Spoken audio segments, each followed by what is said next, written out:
Hello guys! Today, share ko lang sa inyo ang one of misconceptions about life insurance and investment. Sara, makukuha ko lang naman ng insurance kapag patay na ako. To correct this misconception, ibang-iba na po ang structure ng mga life insurance nowadays. Hindi lang po ito mapapakinabangan kapag patay na si client.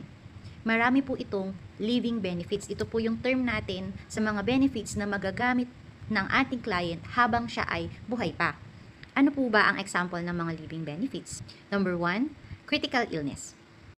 Hospitalization due to health issues or accidents. Disability benefits, waiver of premium, and investment fund value. Let me explain each one of them.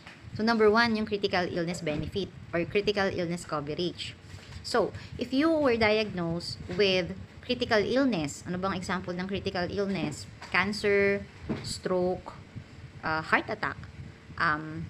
Covered dito sa PRU ang total of 36 to 52 critical illnesses. So, if that happens, the policy will provide you with an amount na nakalagay dun sa contract to help you with your recovery and treatment. Second is hospitalization benefits for health issues and accidents.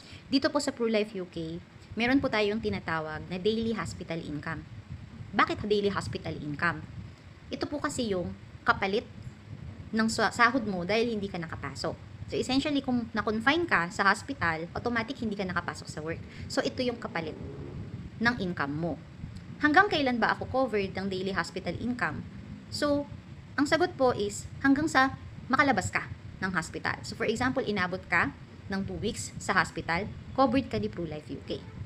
And if talagang mahaba ang hospitalization, covered ka ni PruLife UK kahit isang buong taon or kahit lumipat pa ng another taon, nasa hospital ka pa din. But syempre, ayaw naman nating mag-staycation sa hospital. But if in case hindi ito maiiwasan, covered ka pa din ni PruLife UK.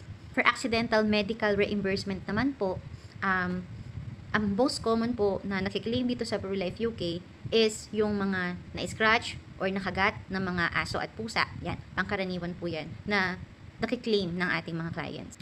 With the disability benefit naman po, normally, meron pong lump sum na matatanggap si insured person kapag totally disabled na po siya.